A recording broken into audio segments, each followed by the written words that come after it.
헌정사상 첫 현직 대통령 체포를 마주한 국민의힘은 공수처와 경찰이 민주당의 부역자라며 이재명 대표를 향한 공세에 고삐도 조였습니다. 민주당은 대통령의 체포로 법치가 실현됐다며 앞으로 한 점 의혹을 남기지 않는 수사가 필요하다고 맞받았습니다. 이번엔 국회 연결해서 들어보겠습니다. 손효정 기자.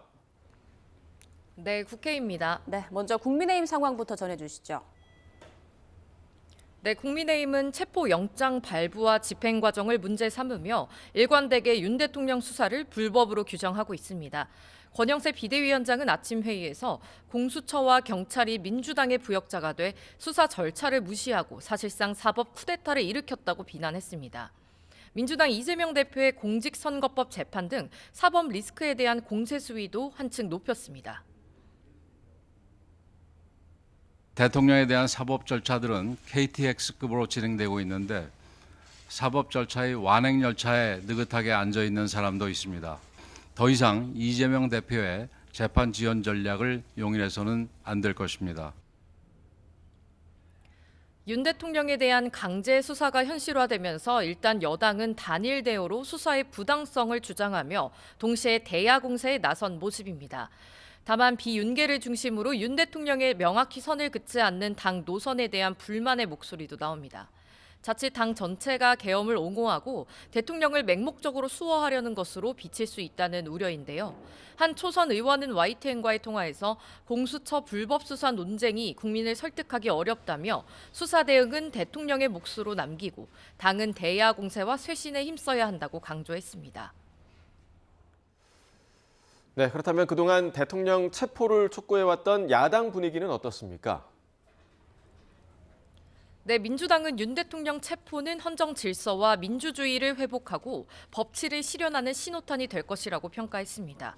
대통령의 신병을 확보한 만큼 비상계엄 사태를 둘러싼 의혹을 철저한 수사로 규명해야 한다는 점도 강조했습니다.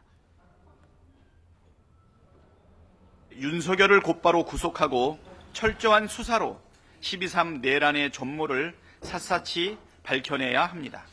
내란 잔당소탕, 민생 안정과 국가 정상화를 위해 전력을 다하겠습니다.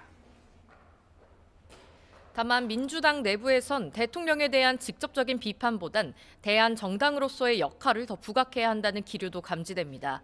진성준 정책위의장은 아침 회의에서 내란을 촉발한 국가적 혼란을 안정시키고 민생과 경제 살리기에 집중해야 한다며 여당의 추경논의 협조를 촉구했습니다. 이재명 측 핵심 관계자 역시 현직 대통령이 체포되는 비극을 안타까워하고 있다며 민생이 어려운 상황에서 경제와 외교, 안보에 역량을 집중하겠다고 전했습니다.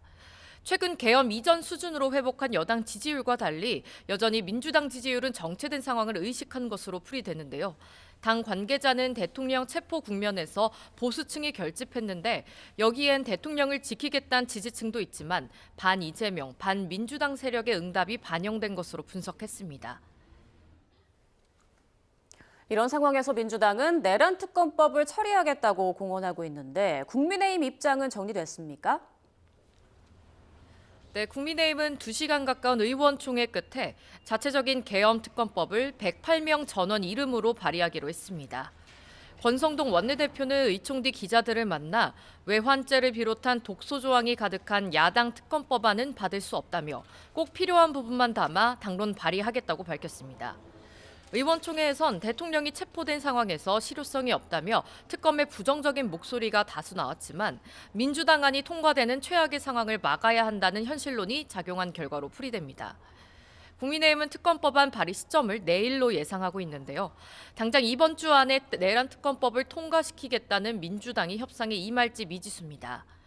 민주당은 자체안을 마련하겠다는 국민의힘의 제안엔 특검법 통과를 미루기 위한 시간 끌기 목적이 있다고 보고 있습니다. 여당이 법안을 발의만 한다면 얼마든지 논의 가능성은 있다고 밝혔지만 특검 처리 진정성을 의심하고 있는 만큼 특검법 협상에 난항을 겪을 거란 관측이 나오고 있습니다. 지금까지 국회에서 YTN 손유정입니다.